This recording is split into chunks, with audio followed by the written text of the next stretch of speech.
자, 안녕히 주무셨습니까? 네. 자, 저희가 이제 지난주 했던 부분들 중에서 부속 설비 중에서 급수장치를 했었잖아요. 자, 오늘은 급수장치가 아니라 송기장치에 대한 얘기를 해보도록 하겠습니다. 자, 무슨 장치? 송기장치라고 합니다. 자, 이 송기장치라고 하는 것은 이게 이제 증기를 보내는 장치라는 의미잖아요. 그런데 사실은 보내기 위해서는 단계가 필요하잖아. 바로 어떤 거다? 보일러에서 이 보일러가 증기 보일러를 한다면 증기를 발생을 합니다. 그런데 이 발생된 증기 자체를 쓰기 위해서는요, 용도에 따라서 뭘 할 수 있냐면 전기를 만들려고 한다면 터빈과 같은 발전 설비를 보내야 되잖아요. 한마디로 발생된 증기를 기관으로 보내거나 아니면 발생된 증기 자체를 가지고 난방을 하겠다라고 한다면 어느 쪽으로? 난방 설비 쪽으로 보내는 거니까 기관이나 난방하는 장소로서 뭐한다? 얘를 뭐한다? 발생 증기를 보내주는 거죠, 여러분들. 맞습니까? 보내긴 뭐한다? 증기를 발생시켜서 기관이나 난방 설비로 증기를 보내서 한마디로 설비와 같은 사용초로 증기를 뭐하는 것으로 사용초로 증기를 보내는 장치를 다 묶어서 뭐라고 한다 그래요? 어떤 장치? 송기라는 말 쓰게 됩니다. 결국은 상대적인 의미로 봐서는 송기의 반대의 개념은 급수로 봐야 되지 않을까요, 여러분들? 급수란 얘기는 물과 관련된 부분이고 송기란 얘기 자체는 증기와 관련된 얘기가 되기 때문에 물이 아니고 증기를 보내는 장치가 돼서 증기를 발생한다고 한다면 발생된 증기 형태를 기관 장치라든가 난방 장치 등과 같은 소비하는 장치나 난방하는 장치로 제대로 보내주는 거, 보내주는 장치 묶어서 뭐라고 한다? 송기 장치라는 말 쓰게 됩니다. 물론 이제 우리가 송기란 의미에서는 이렇게 먼저 봐야 되지 않을까 생각이 들어요. 여기가 보일러죠, 여러분들. 보일러입니다. 이 안에서 물을 끓여서 증기를 발생한다고 한다면 드럼 내부에는 항상 어떤 조건이 필요할 수 있다? 물이 있는 쪽 무슨 부가 있고 수부가 존재하고 증기가 있는 쪽 뭐가 존재한다? 증기부가 있어서 이렇게 증기부와 수부가 구분이 될 수밖에 없죠. 그죠? 이 상황입니다. 이 상황 자체에서 이 물이 끓어서 증기가 돼서 나가는 부분이 있다라고 한다면 여기가 나가는 출구가 되는데 이렇게 배관을 만들 거란 얘기입니다. 만들어 놓고 요 가장 위쪽에다가 무엇을 달아버리냐면 나가는 증기량을 제어하거나 아니면 증기 흐름을 개폐할 수 있도록 어떤 밸브를 달아준다? 주중기 밸브를 달아주게 됩니다. 이 주중기 밸브를 거쳐서 증기가 어디로 보내진다고 봐야 된다는 얘기다. 뭐 기관이 되든 난방 설비가 되든 보내진다고 봐야 되겠죠. 결과적으로는 요 주중기 밸브라고 하는 부분 자체가 사실은 증기가 나가는 최초의 뭐가 된다? 관문 자체가 되는 거죠. 그런데 이 안에 밸브란 말이 붙어 있잖아요. 맞습니까? 밸브라고 하는 것은 각각의 용도에 따라서 기능이 좀 다르긴 합니다. 근데 자세히 보니까 이 주중기 밸브는 들어가는 입구 쪽하고 나가는 출구 쪽 자체가 몇 도로 꺾여 있다? 90도로 꺾여 있단 말이야. 그렇다고 한다면 명칭은 주중기 밸브가 되지만 이 밸브의 형식을 물었다. 어떤 형식의 밸브가 되죠? 그렇습니다. 얘는요, 앵글 밸브 형태가 됩니다. 앵글의 특징은 입구와 출구의 각도가 몇 도 정도? 90도로 꺾여서 나가는 밸브 형태가 되겠죠. 이렇게 바로 앵글 형식의 밸브를 주중기 밸브 선택을 해서 보내려고 한다면 일단은 여기부터가 아니라 여기부터로 봐야 되지 않을까 생각이 들어요. 여기 무슨 부가 있죠, 여러분들? 증기부가 있단 말입니다. 그런데 항상 증기부는 누구와 섞여 있다고 봐야 되죠? 수부와 섞여 있어요. 이런 상황에서는 뭐가 발생할 수 있다? 내부에서 포밍이 발생하거나 프라이밍이 생긴다고 한다면 증기 속에 뭐가 들어갈 수 있다는 얘기죠? 물이 들어갈 수 있다는 얘기잖아. 결과적으로는 송기장치 중에서 첫 번째 우리가 해야 될 부분은 어떻게 하면 발생된 증기의 수분의 유입을 막아버리느냐라고 하는 증기 속에 수분의 유입을 차단하는 게 우선 자체가 될 거란 얘기죠. 그래서요, 이거 기억나세요? 여기가 주중구 밸브라고 한다면 이 증기 속에 물이 들어가면 된다, 안 된다? 안 되기 때문에 무엇을 하자? 여기다가 요렇게 별도의 요렇게 망을 치자. 요렇게 망을 쳤어요. 망을 치고 나서 이 망의 구조가 어떤 구조냐면 이렇게 구멍이 뻥뻥 뚫려 있는 구조예요. 요 구조 자체를 봤을 때 우리가 알 수 있는 부분 자체는 이 안으로는 뭐는 통과된다. 증기는 통과되고 여기서 물방울이 들어간다 안 들어간다? 못 들어가게 막아버린 거란 말이야. 그래서 이름하여 그대로 어떤 거? 물이 튼 걸 막아버리니까 무슨 관? 비수 방지관을 설치하게 됩니다.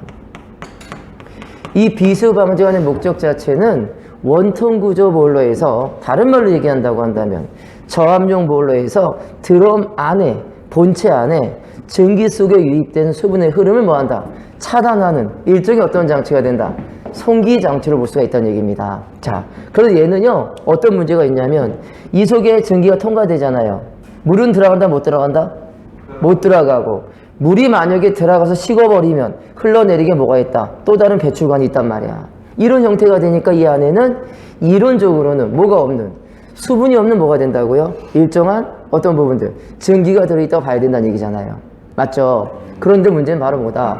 얘가 있다라고 한다면 증기의 발생에 영향을 준다 안 준다?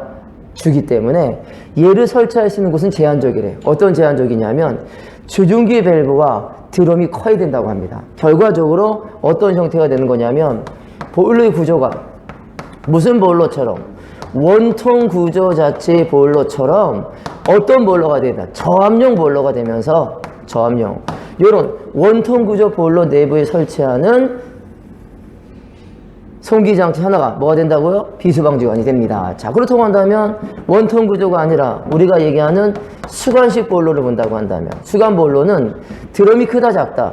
되게 작아요. 드럼 자체가 작으면서 어떤 단점이 있냐면 수관형 보일러는 드럼이 작으면서 또 하나 아예 드럼이 없는 것도 있단 말이야. 그렇다고 한다면 얘가 작거나 드럼이 없으면 수관 보일러 드럼 안에는 얘를 설치한다 못한다? 설치할 수가 없단 말이야. 설치할 수 없기 때문에 바로 뭐냐면 우리가 얘기하는 수관형 보일러를 고압 저압이 아니라 고압용이라고 한다면 달라야 된다는 얘기죠. 어떻게 달라야 된다? 저압용의 원통 구조 보일러는 괜찮다. 무엇을 설치해도 뭐가 나다고요? 비수 방지관을 설치해도 괜찮다. 하지만 수관처럼 고압용 보일러에는 드럼이 없으면서 또는 드럼이 작기 때문에 비수 방지관을 설치하기 어려워요. 어렵기 때문에 얘는 드럼 쪽이 아니라 출구 쪽에다 뭐라 하게 되냐? 얘를 달아 어떤 거? 기수분리 장치를 달아주게 됩니다. 여기서 말하는 기수분리 장치와 비수 방지관의 목적은 동일하죠.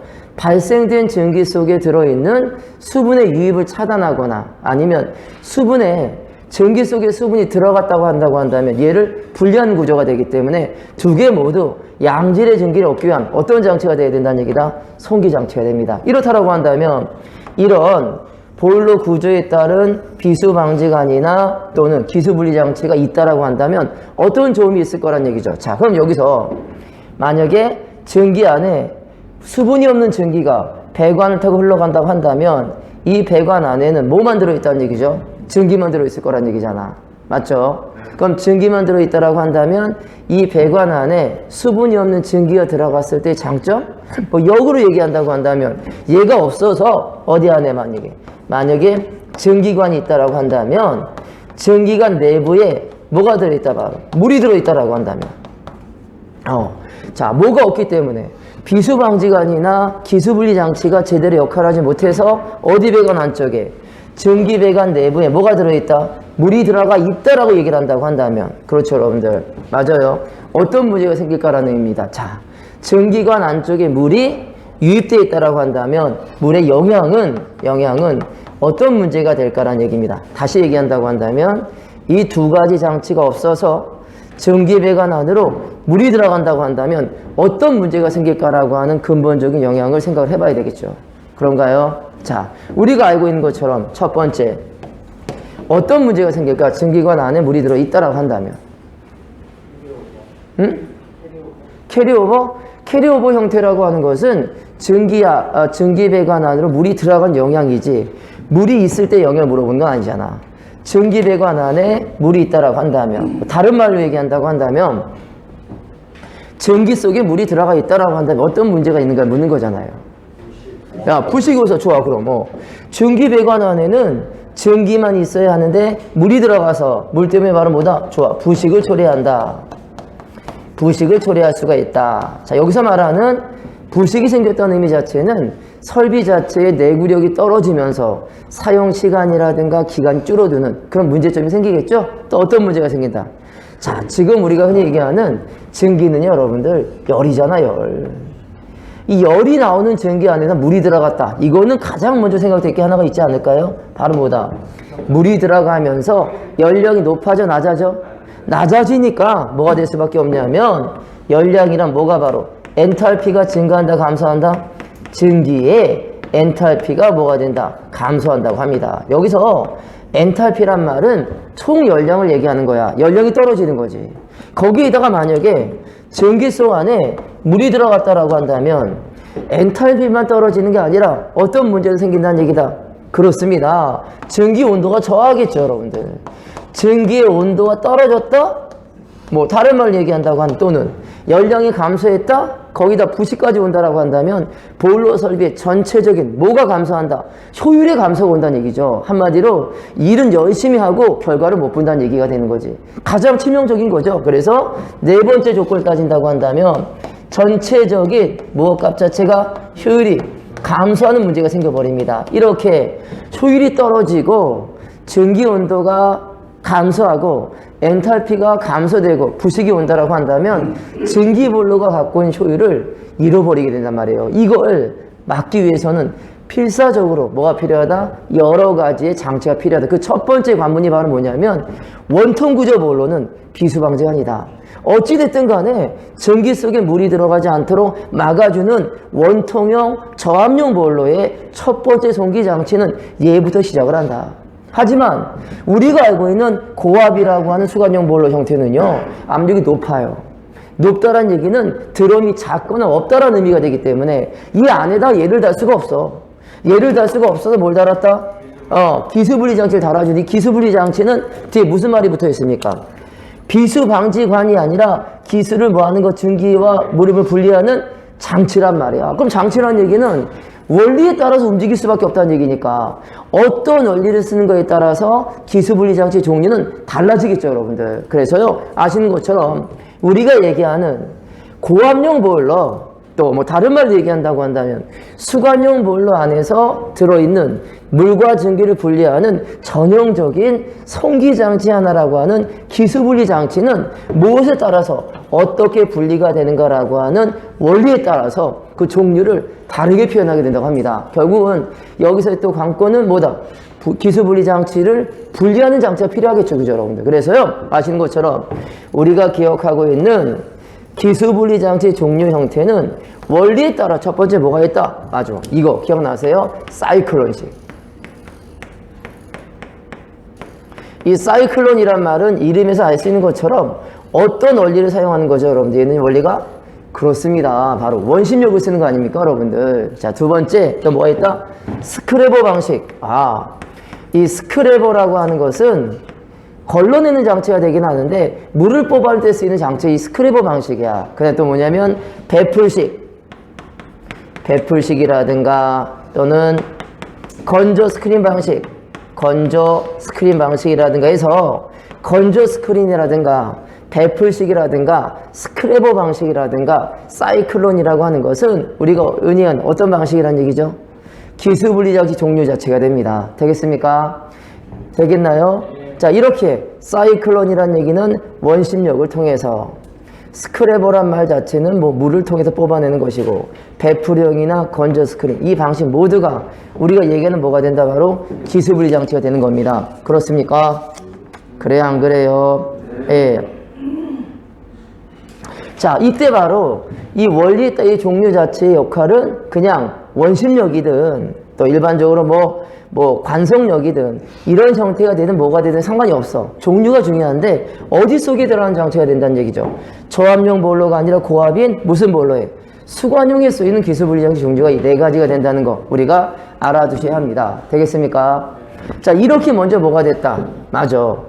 드럼 안쪽에서 비수 방지관 설치해서 물의 유입을 차단하고 첫 번째 만나는 밸브가 무슨 밸브다? 아마 무슨 밸브? 주중기 밸브가 될 거란 얘기죠. 결국은 우리가 송기할 때 두 번째 거치는 장치는요, 뭐 다른 장치보다는 얘가 되지 않을까 합니다. 어떤 장치냐면 이렇게 드럼이 있다라고 한다면 드럼에서 증기가 발생한 조건이 있을 때 첫 번째 나가는 관문, 얘가 바로 뭐다? 우리가 무슨 밸브? 주중기 밸브란 얘기잖아. 그렇다고 한다면 우리가 기억하고 있는 주증기 밸브라고 하는 것은 누가 흘러나가는? 증기가 흘러가는 첫 번째 관문입니다. 그러니까 이 밸브는 어떤 성질을 가져야 하냐면 열에 강해야 된다, 약해야 된다? 열에 강한 재질을 쓰지 않으면 안 된단 말이야. 왜냐하면 뜨거운 증기가 가장 먼저 나가는 부분이기 때문에 열에 강해야 합니다. 그래서 재질적으로 수분에 강하고 부식이 강하고 열에 강한 재질, 뭘 많이 썼다는 얘기가 바로 주철제를 많이 썼어요, 사실은요. 하지만 주철제의 단점 중에 하나가 고압이 걸리면 깨진다, 안 깨진다? 깨지기 때문에 주철이나 주광을 쓰되 그 기준은 뭐에 달려있다는 얘기가 바로 증기가 되기 때문에 뭐에 달려있다는 얘기다? 압력의 크기에 따라서 다르게 선택을 해줘야 한다는 얘기입니다. 주철제 같은 경우에는 내부적인 증기 압력이 16kg/제곱센티미터. 자, 얼마가 된다고요? 16kg 미만일 때. 그리고 주광제라고 하는 것은 16 이상일 때로 써서 한마디로 이 밸브에는 열과 더불어서 압력이 가해지기 때문에 강도도 중요해서 때에 따라서는 어떤 거? 주철제를 쓰기도 하고 또 더 강한 거 주광제를 쓰기도 해서 주철과 주광 자체가 조준기 밸브는 뭐로 봐야 된다? 재료로 봐야 된다는 얘기입니다. 특히 주철 같은 경우에는 압력 자체가 얼마를 넘지 않아요. 16kg/제곱센티미터 이하일 때가 됩니다, 여러분들. 이상이면 뭘 써야 된다고, 여러분? 이상이면은 주광을 써야 돼. 주광이라는 의미가 아닌 거지. 강자가 붙었잖아. 강한 거니까 압력의 크기에 따라서 16kg 이하는 주철제를 쓰게 되고 16kg 이상은 뭐가 된다? 주광제를 써서 조준기별 재질이 달라질 수밖에 없다는 얘기입니다. 맞습니까? 자, 그럼 여기서 우리가 하나 기억해야 될 게 하나가 있는데 주철의 특징 중에서 여러분들 주광이나 주철 자체를 얘기할 때 재질이라는 의미잖아요. 우리가 잘 알고 있는 이렇게 주철 재질 자체가 어떤 특징이 있는가 먼저 보겠습니다. 주철하게 되면 어떤 성질이 있다? 조합. 가장 먼저 내식성이 강합니다, 여러분들. 내식성이라는 얘기는 부식이 잘 걸린다, 안 걸린다? 부식을 이겨낸다는 얘기가 될 것이고요. 또 뭐가 강하다? 내열성이 강하다. 이 내열성이 크다라고 하는 것은 열도 강하다, 약하다? 강하다는 얘기야. 하지만 내식과 내열성이 큰 반면 뭐는 약하다? 충격치에 강하다, 약하다? 약해서 뭐가 자꾸 깨져버리기 때문에 바로 뭐다? 우리가 흔히 얘기하는 것처럼 충격에 대한 충격치가 작다. 얘가 작기 때문에 고압이다, 저압이다? 저압이라고 하니까 주철은 16kg 정도 이하의 전기를 보낼 때는 밸브의 재질로 쓸 수가 있지만 이 압력이 얼마를 초과했다? 16을 넘어가는 고압이란 기준이 들어간다고 한다면 주철은 된다, 안 된다? 안 되고 주광제를 써줘야 한다는 얘기가 되잖아요. 재질은 주철이든 주광이든 쓰게 되고 형식은 들어가는 쪽과 나가는 쪽이 90도가 되기 때문에 앵글 방식이 되고 명칭은 증기를 첫 번째 보는 무슨 밸브다? 주중기 밸브라는 것을 만나게 됩니다. 이때 이 주중기 밸브는 보일러가 가동 중이라고 한다면 항상 열려 있어야 합니다, 여러분들. 그리고 보일러가 멈춘다고 하는 잠가줘야 하기 때문에 항상 열려있는 상태에서 뜨거운 증기가 들어가잖아요. 그죠? 들어가게 어떤 문제가 생긴다? 뜨거운 열에 의해서 뭐가 발생한다? 고착 현상이 생길 수 있거든. 그렇다고 한다면 쟤를 여는 방법은 급하게 연다, 서서히 연다? 서서히 열면서 완벽하게 연 다음에 그대로 놔두면 된다, 안 된다? 안 된다. 반드시 완벽하게 연 다음에는 반 바퀴 정도 어느 쪽으로 뒤로 돌려놔야 한다. 왜 반바퀴를 뒤로 돌려야 하느냐? 라고 물어본다고 한다면 그건 뭐 간단한 말이다. 열을 많이 받으니까 굳으면 안 된다. 그래서 뭐냐면 푸르고 조절할 때 용의를 주기 위해서 완개한 다음에는 반드시 조준기 밸브는요 뒤로 몇 바퀴를 돌려놓는다고요? 반 바퀴 정도 약간 돌려놓는 게 원칙이라고 합니다. 이걸 돌려놓지 않으면 잠그려고 할 때 안 돌아간대요. 왜냐하면 계속 뜨거운 열에 있어서 수만 시간 동안 열려있는 상태니까 굳어버린단 말이야. 이 문제 때문에 뭐 한다고요? 약간 돌려놔야 된다는 거 기억나십니까? 그렇게 돌려놓고 압력의 크기에 따라서 주철과 주강제를 쓸 수가 있고, 우리가 얘기한 주철은, 선철은, 무쇠는 내식성과 내열성과 충격치가 작아서 부식을 이겨내고 열에는 뛰어나지만 고압에 쓰나 못 쓴다? 못 쓴다라는 거 우리가 알고 있지 않을까 생각이 됩니다. 얘를 거쳐가지고 뭐가 나간다? 전기가 나가는 거예요. 나간다고 한다면 여기서 우리가 한번 생각해야 될 게 하나 있잖아요. 자, 저 주중기 밸브의 체질은 주강과 주철이라며 여러분들. 그렇다고 한다면 주중기도 밸브가 될 거란 말이야. 그럼 우리가 가장 간단하게 생각하는 것 중에 하나가 있죠. 바로 뭐냐면 우리는 어떤 형태가 되든 간에 밸브에 대한 얘기를 한 적이 있었다. 맞습니까? 자, 밸브 중에서 여러분 잘 알고 있는 어떤 밸브? 슬루스 밸브라는 게 있다. 자, 슬루스 밸브의 다른 말은 뭐라 불러주죠? 얘는요. 슬루스를 우리는 게이트 밸브란 말 쓰죠, 여러분들. 자, 근데 요 게이트는 문짝을 얘기하는 거니까 슬루스 밸브의 역할 자체는 문짝처럼 유체를 통과시켜주고 닫아주는 기능밖에 없단 말이야. 한마디로 얘가 하는 역할은요, 유로를 뭐 한다? 유로를 개폐하는 기능 자체가 됩니다. 유로를 개폐할 때 쓴다고 한다면 여기를 볼게요. 여기가 주중기 밸브라고 한다면, 자 보세요 여러분들, 이 밸브는 보일러가 가동 중이라고 한다면 항상 열어놔야 됩니까? 닫아놔야 합니까? 열어놔야 된다는 얘기고, 보일러를 멈췄을 때만 닫아놔야 한다는 얘기니까 이 밸브의 역할 자체는 전기가 나가고 통과되고 열리고 닫히는 기능이 어떤 형식의 밸브가 돼야 한다? 슬루스 밸브나 게이트 계열이 되는 게 맞겠죠, 여러분들. 맞나요? 그래서 아마 주중기 밸브 형식은 큰 범위를 본다고 한다면 슬루스나 게이트를 선택할 수가 있어. 사실 어떤 용도니까 유로를 개폐하는 거니까. 그렇다고 한다면 아까 얘기한 것처럼 그 말이 맞네. 얘는 항상 열려 있어야 하는 거니까 뜨거운 전기에 따른 고착을 막아주기 위해서는 완전히 연 다음에 몇 바퀴 돌려다 반 바퀴 돌려줄 수밖에 없다는 얘기야. 왜? 이런 구조니까 얘는요. 열었다 닫았다 하는 구조가 아니라 시작할 때만 열고 닫을 때만 닫아버리니까 얘의 동작은 딱 뭐밖에 없다? 열고 닫는 거 온오프밖에 없다는 얘기네. 이런 구조가 돼야 하기 때문에 얘는요, 열고 닫는 기능을 가져야 합니다. 되겠습니까? 네. 자, 그 다음에 우리가 알고 있는 밸브 중에서 여기 글로브 밸브라는 게 있죠, 여러분들. 자, 무슨 밸브다? 글로브 밸브인데, 이 글로브 밸브라고 하는 것은 이 밸브가 돼야 될 거란 말이야. 자, 여기를 볼게. 여기에 급수 밸브가 있다는 얘기죠, 여러분들. 있습니까? 물론 급수 밸브도 들어가고 나가는 각도가 90도면 앵글이잖아요. 앵글이지만 이 형식은 어떤 형식이냐면 무슨 양에 따라서 적정 수위를 정해놓은 상태에서 수위가 낮아지게 되면 급수량을 늘려야 하고, 수위가 높아지게 되면 급수를 줄여야 하기 때문에 어떤 용도가 필요하다는 얘기야? 유량 조절의 기능이 필요하잖아. 그러니까 말 그대로 급수 밸브는 조절용 밸브가 되어야 했는데, 요 조절용 밸브를 뭐라 부른다? 글로브 밸브를 한번 쓰면서 얘는 뭐 하는 거다? 유량을 뭐 할 때 쓰인다고요? 조절할 때 쓰이는 유량 조절용 밸브가 글로브 밸브가 된다는 얘기가 되겠죠. 되겠습니까? 자, 그리고 나서 또 슬루스나 글로브 밸브 말고 또 어떤 밸브보다 바로, 자, 여기를 볼게. 여기에 지금 주중기 밸브가 있어. 맞습니까? 여기도 있는데 얘는 어떻게 여는 거다? 밸브를 이렇게 막 열어야 된단 말이야. 막 열기 때문에 시간이 오래 걸리냐 적게 걸린다?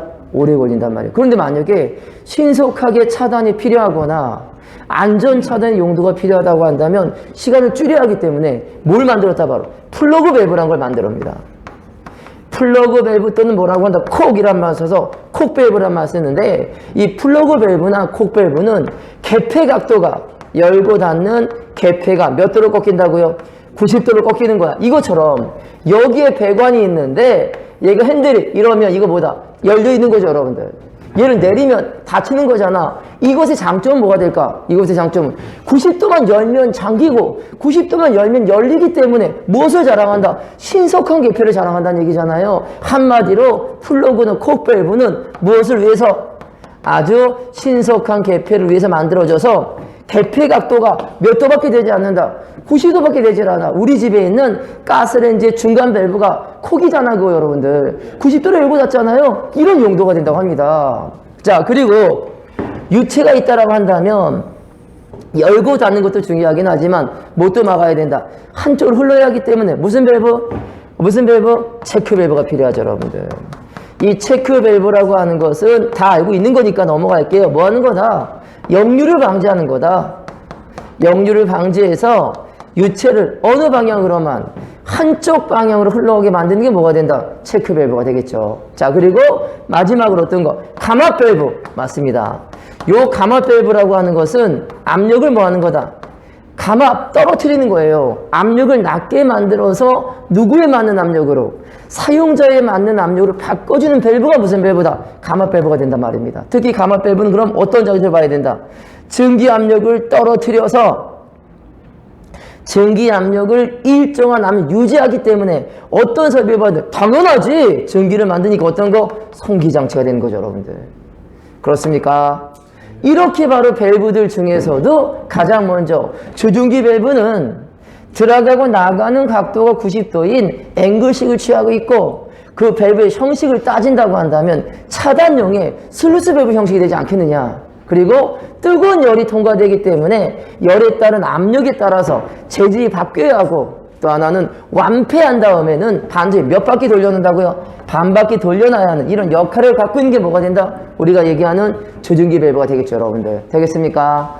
얘를 거쳐서 나가게, 그럼 나가게 된다면 여기까지 왔네요. 좋아, 그럼. 이번에는 여기서 증기가 나가는 거야. 자, 볼게요. 이렇게 본체가 있어서 원통이라고 한다면 여기가 수부라고 한다면 여기가 주중기 밸브가 있었죠, 여러분들. 있습니까? 자, 이 주중기 밸브 안으로 수분의 유입을 차단할 목적으로 뭘 달았다, 이렇게? 비수 방지관을 달게 되죠, 여러분들. 맞습니까? 달고요. 여기다 무슨 밸브를 갖다가 주중기 밸브를 달았는데 이 주중기 밸브가 들어가는 각도와 나가는 각도 몇 도라고요? 90도. 무슨 식이다? 앵글이다. 얘를 거쳐서 뭐가 나간다? 증기가 나가는데 문제는 우리가 기억하는 무슨 밸브는 바로 요 슬루스 밸브 형태는요. 열고 닫는 각도가 90도인 것 뿐이지 입출가 90도인 것 뿐이지 무슨 기능밖에 없다. 열고 닫는 기능밖에 없단 말이야. 근데 뭘 해야 된다고요? 증기를 많이 쓰는 곳이 있고 적게 쓰는 곳이 있을 거 아닙니까? 그렇다고 한다면 이 밸브 자체가 조절의 기능이 없다라고 한다면 아마 사용하는 측과 공급하는 측 사이에 뭐가 존재한다? 양을 조절 또 다른 설비가 필요하지 않을까요? 그래서 뭘 하게 되냐면 얘가 나가기 전에 이렇게 뭐 한다? 증기를 모으게 됩니다. 증기를 모아서 이렇게 통에다 지정을 하게 돼요. 자, 이 통 자체가 바로 뭐냐? 우리말로 어떤 거? 증기 분배기, 증기 해도라는 장치가 있습니다. 자, 뭐라고 한다? 증기 해도.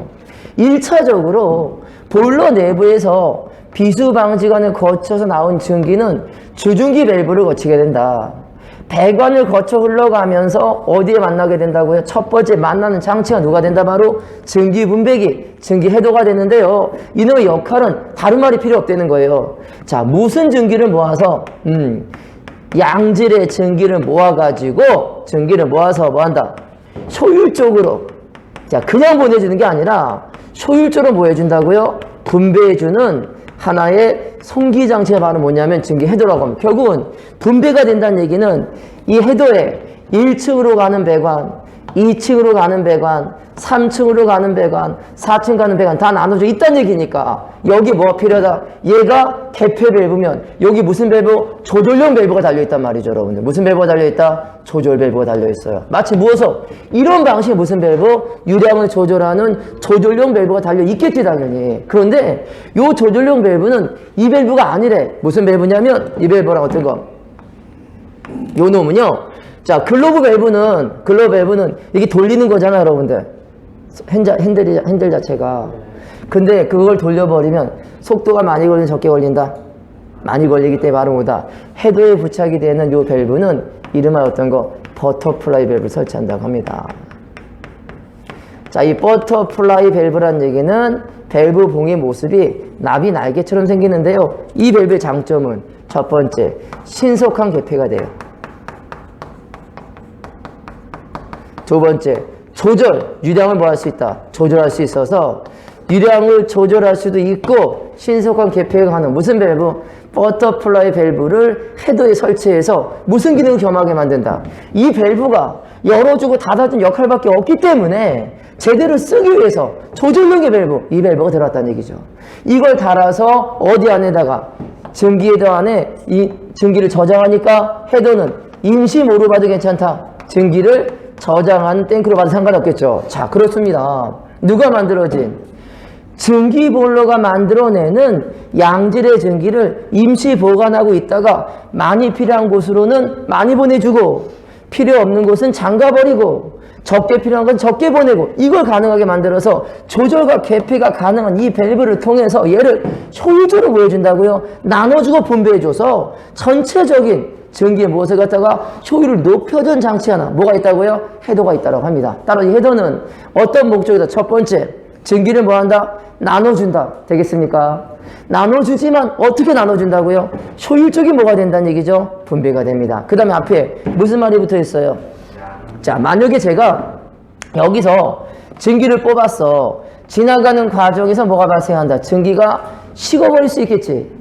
식어버리면 뭐가 발생하죠? 응축수가 생겨버리면 어떤 문제가 생긴다? 물 때문에 엔탈피가 떨어지고 건조도가 떨어지고 수격작용이 생겨버리니까 얘를 어디에서? 여기서 임시 저장하고 있다가 뭘 달아준다? 여기다 바로 어떤 거? 트랩이라는 장치를 달아서 뭐 한다고요? 응축수를 뽑아주는 거지. 응축수가 제거되기 때문에 수분이 없는 양질의 증기다. 이러한 양질의 증기를 조절 기능이 있는 버터플라이 밸브를 통해서 효율적으로 열어주고 닫아주고 조절하기 때문에 얘를 거쳐버리게 된다고 한다면 이 증기는 낭비되는 게 아니라 가장 적정하게 효율적으로 분배되고 사용돼서 보일러 이 전체 무엇을 갖다가 효율을 뭐 해줄 수 있다는 얘기죠? 높여줄 수 있는 역할. 얘가 성기장치 중 누가 되는 거예요? 해도가 되는 거죠, 여러분들. 되겠습니까? 그럼 헤더를 거쳤어요. 헤더를 거쳐가지고 갑니다. 문제는요, 여러분들. 이 헤더를 거쳤다는 얘기는 뭐만 조절했다는 얘기야, 바로. 유량만 조절한다는 얘기잖아. 문제는 바로 뭐냐면, 얘가 보내고, 얘를 사용하고, 얘를 쓰려고 한다라고 한다면, 모두 필요하다는 얘기야, 바로. 공급 측과 저압 측 사이 무엇을 갖다가 압력을 일정한 압으로 만드는 어떤 장치? 당연하게 어떤 거? 압력을 재는 무슨 장치? 맞아요. 이달 무슨 장치가 나와야 된다? 맞습니다. 가마 밸브가 나와야 됩니다. 무슨 밸브? 가마 밸브. 이름 그대로 가마 밸브라는 얘기는 압력을 뭐 한다는 얘기죠? 떨어뜨려서 일정한 압력으로 유지하는 뜻이야. 그래서 우리는 이렇게 하죠. 가마 밸브는 공급 측의 증기의 무엇을 갖다가 압력을 어느 측으로 바로 사용하는 사용 측의 증기의 압력으로 무엇을 해서 감압을 해서 공급 측의 증기 압력을 사용자 측의 증기 압력으로 감압을 해서 일정한 압력으로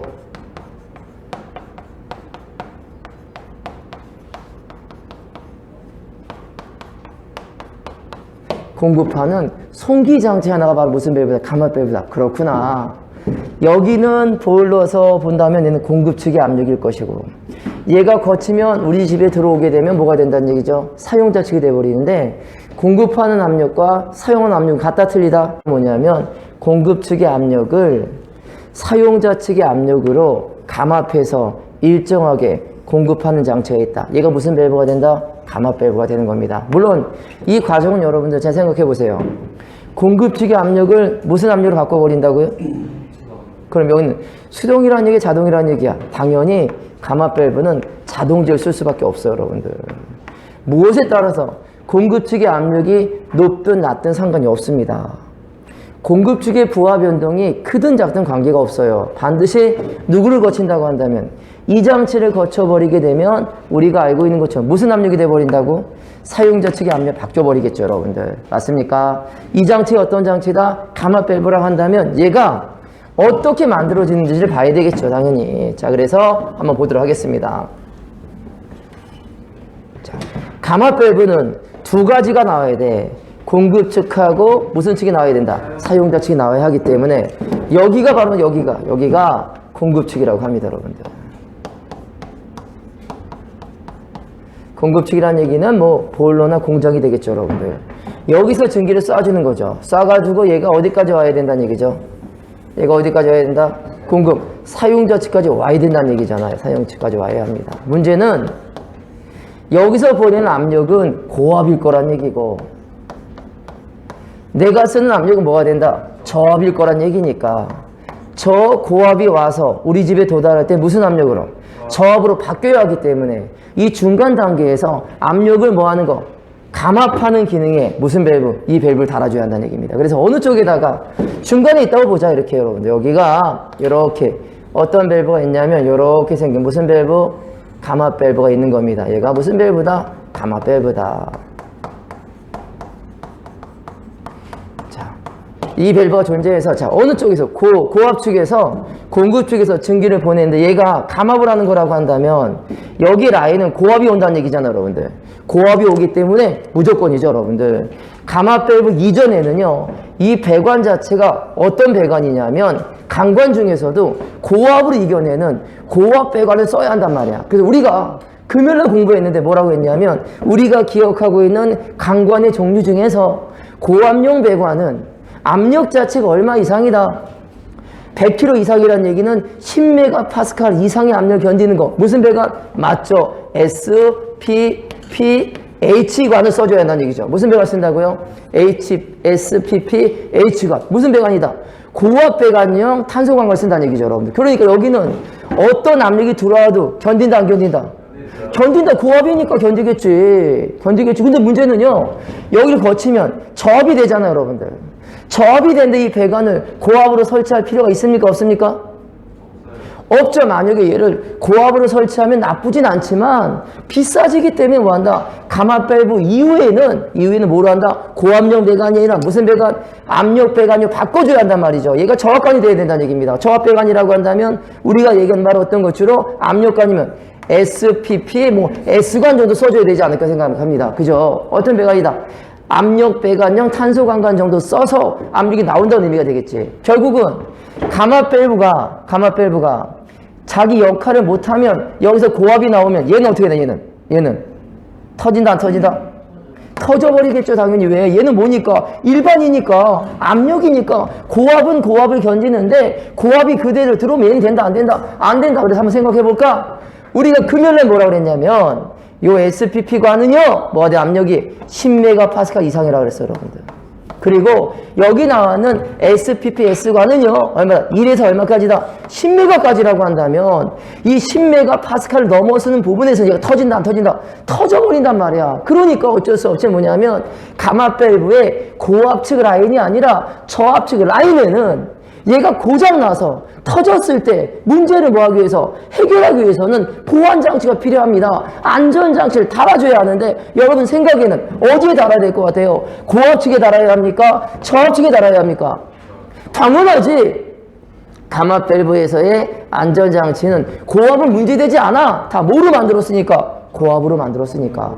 여기가 문제가 돼서 이 감압 밸브 라인에서는 안전장치가 필요하다라고 한다면 얘는 고압이 아니라 어느 쪽이 돼야 된다는 얘기가 바로 저압측에 달아줘야 한다는 얘기죠. 그래서 우리가 기억하고 있는 것처럼 가장 기억해야 될 것 중에 하나는 감압 라인에서는 뭐가 필요하다? 안전 밸브가 필요하다. 이 안전 밸브는 어느 측에 설치한다고요? 고압 측이 아니라 어느 측에 설치한다고요? 저압 측. 이 저압이라는 의미는 사용자 측에 달아줘야 된다는 얘기죠. 어디에 설치한다고요? 저압 측에 설치해야 한다는 얘기가 되겠죠, 여러분들. 자, 그리고 나서 여기에는 몇 가지 뭐가 필요하다? 부속 장치가 필요한데 고압의 압력을 측정하기 위해서 압력계가 들어갑니다. 그렇습니까? 압력계가 들어가고 감압 밸브 입구 쪽에는 여과기가 하나 있어요, 여러분들. 여과기 역할은 불순물을 제거하고 이 압력계 역할은 압력을 재는 거니까 압력계와 여과기 사이에 무슨 밸브? 차단용 밸브가 들어가니까 뭐가 필요하다? 이렇게 게이트 밸브 하나 정도는 있어야 되지 않을까 합니다. 맞습니까? 그리고 나가죠. 나가면 여기도 뭐가 필요하다? 여기도 게이트 밸브가 하나 있어야 되고요. 여기도 뭐가 필요하다? 나가는 쪽에 압력을 재려고 한다면 압력계가 있어야 되겠죠, 여러분들. 맞아요. 이때 압력계는 누가 연동돼야 된다? 저압 측에는 뭐가 달려있다고요?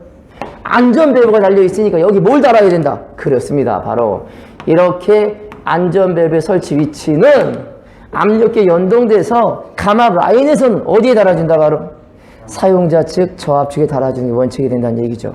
되겠어요? 자, 하지만 이 밸브가 고장이 났을 때 돌리려고 무슨 배관 쓰기도 한다? 바이패스 라인 쓰기도 하죠. 이렇게 여러분들. 얘가 바로 우리가 무슨 밸브가 된다? 바로 바이패스 배관이 됩니다. 자, 이렇게 바로 써서 만들어준다고 한다면, 자, 여기에 제가 가마 밸브라고 한다면 첫 번째 물어볼게.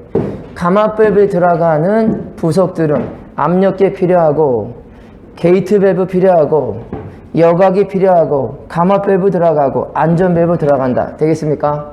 자, 그 다음에 가마 밸브는 송기 장치가 되기 때문에 안전 장치가 필요한데, 감압 라인에서는 안전 장치 설치 위치가 고압축이 아니라 어디가 된다? 저압축이 뭘 달아준다고요? 안전 밸브가 필요하다. 맞습니까? 맞습니까? 그리고 얘를 점검하기 위해서 우회할 때 바이패스 라인을 쓰기도 한다. 되겠나요, 여러분들? 이렇게 만들어졌다고 한다면 우리는 가마 밸브 역할을 정리할 수 있겠죠. 첫 번째, 가마 밸브 무슨 기능이 있다는 얘기야? 얘 기능은 감압 기능이 있습니다, 여러분들. 무슨 기능이라고요? 감압의 기능이야. 고압을 떨어뜨리니까. 두 번째, 이걸로 끝나는 게 아니라 얘는 감압을 일정한 압력을 바꿔준다. 압력을 유지하는 거니까 정압의 기능이 있겠죠, 여러분들. 감압과 정압의 기능을 갖고 있어. 거기에다가 얘가 없다라고 한다면, 얘가 없으면 저압만 쓸 수 있지만 요 바이패스관을 갖고 있다라는 얘기는 고압도 쓴다, 못 쓴다, 쓸 수 있어서 얘가 있다라고 한다면 고압과 상대에 따라서 저압을 동시에 뭐 할 수 있다? 사용할 수 있는 기회가 주어진단 말이죠.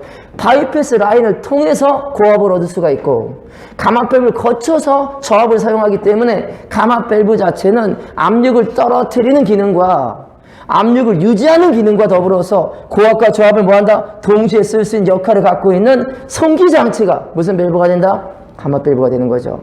이 감압 밸브 역할은 송기 장치가 되기 때문에 압력에 의한 안전을 유지하기 위해서는 안전 밸브가 필요한데요.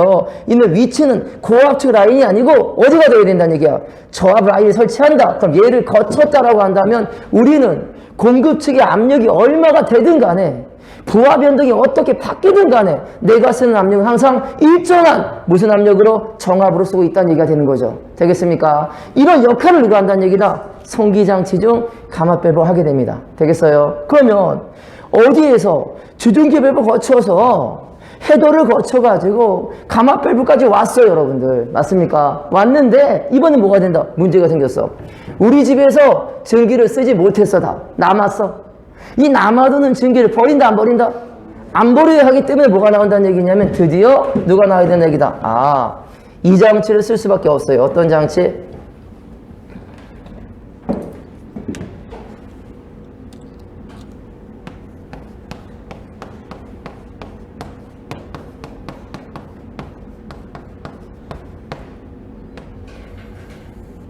전기 추격이란 말을 쓰게 됩니다. 자, 무슨 장치가 있다, 여러분들? 전기 추격기. 전기 추격기는 전기를 뭐 한다는 얘기다? 저축한다, 뭐 이런 의미라고 합니다. 그래서 뭐냐면, 부하가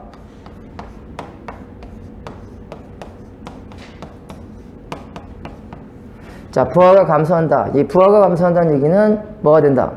소비를 못 한다는 얘기죠. 소비가 안 되기 때문에 부하가 감소한다고 한다면 뭐가 된다? 전기가 남아. 어떤 전기? 잉여되는 전기가 남아 돌죠, 여러분들. 자, 만약에 부하가 감소해서 전기가 남았다라고 하는 이 전기를 버리면 에너지 낭비가 되기 때문에 이때 뭘 든다? 예를 드는 거. 예를 들어서 잉여 전기를 뭐 한다? 일순간 저장하게 됩니다. 저장한다. 저장하는데 어디에 저장하는 걸까, 여러분들? 전기는 기체 상태인데 기체를 저장하려고 한다면 엄청난 설비가 커질 거 아니야? 그럼 뭐로 만든다? 녹여서 저장하니까 저장할 때 무엇으로? 맞습니다. 150도 이상의 무슨 상태로? 고온수. 자, 저 전기를 남아도는 잉여 전기를 고온수로 저장하는 거죠, 여러분들. 저장했다니. 그럼 결국은 추격기의 기능은 무슨 기능이 있다는 얘기야? 바로 저장의 역할이 있다는 얘기죠, 여러분들. 그런데 상황이 바뀌었어요. 뭐가 바뀌었다? 이번에는 부하가 증대합니다, 여러분들. 부하가 증대한다는 얘기는 부하가 커졌다는 얘기야.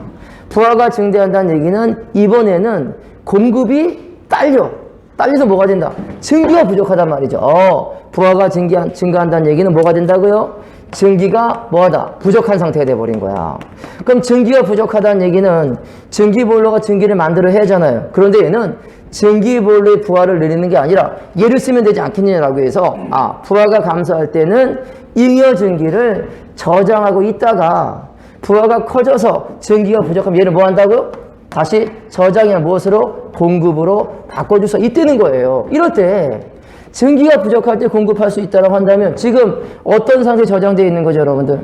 고온수 상태니까 압력을 그대로 유지해서 고온수로 공급하거나 아니면 압력을 떨어뜨려서 무엇으로? 전기로 공급할 수 있는 저장 공급 장치를 병용하는 이런 절충적인 장치가 뭐가 된다? 전기 추격이 된다고 합니다. 그래서 얘는요, 이런 말이겠죠. 뭐 여유가 있을 때 저축하고, 맞습니까? 전기가 남아돌 때 저장하고, 급할 때 뭐 하겠다는 얘기가 쓰겠다는 얘기가 되기 때문에 부하의 변동에 따라서 공급과 저장을 병용하는 저장 공급 장치가 뭐가 된다? 전기 추격이라고 하는 또 하나의 송기 장치가 되는 겁니다. 그렇습니까? 이때 우리가 얘기하는 이 송기 장치 역할은 흠멜보다 저장과 공급을 병용하는 장치가 되는 거잖아요. 저장 장치가 얘를 쓰게 되는데, 얘가 있으면 첫 번째 어떤 좋은 점이 있을까, 여러분들? 전기 추격에는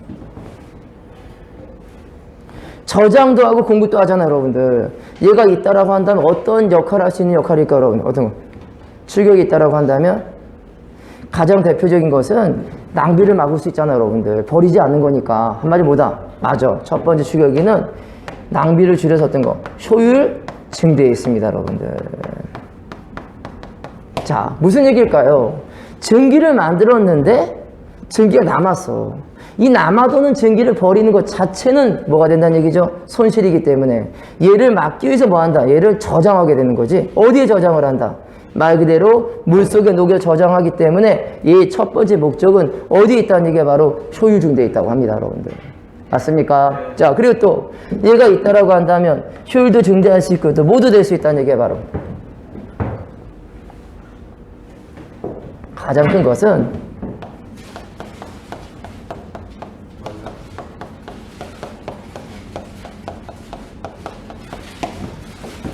여러분들한테 우리가 꼭 알아야 될 게 하나가 있죠.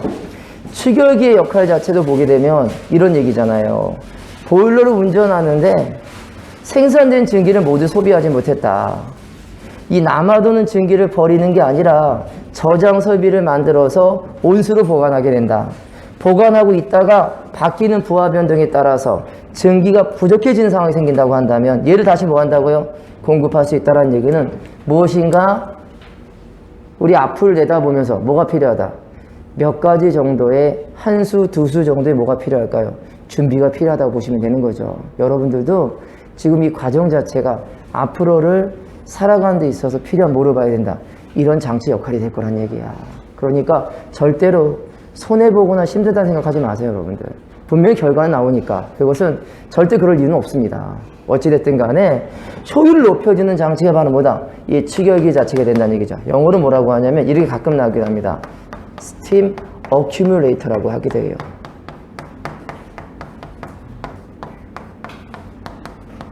이 스팀 어큐뮬레이터라고 하는 것은 전기보일러에 설치해서 전기가 남아돌 때 온수로 저장하고 있다가 부하가 증가해서 부족한 상황이 온다고 한다면 보일러의 가동량을 늘리는 게 아니라 저장되어 있던 무엇을 갖다가 고온수를 전기나 바꿔서 공급하는 저장 공급 장치가 뭐가 된다? 추격이가 된다는 얘기가 되는 겁니다. 맞습니까?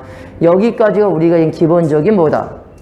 송기장치 종류였었죠. 첫 번째는 비수방지관과 기수분리장치. 두 번째는 주중기 밸브. 맞나요? 세 번째는 전기 헤더 자체. 네 번째는 뭐가 된다? 감압 밸브. 다섯 번째는 뭐가 된다? 전기 추격기. 하지만 가장 좋은 게 하나 빠졌죠. 바로 뭐다? 모든 전기 보일러에 있어서 가장 핵심의 하나는 바로 어떤 거? 전기 트랩을 어떻게 점검하고 관리하는가가 제일 중요하기 때문에 다음 시간에는 트랩을 연결해서 하겠습니다. 알겠습니까? 자, 쉬도록 하겠습니다.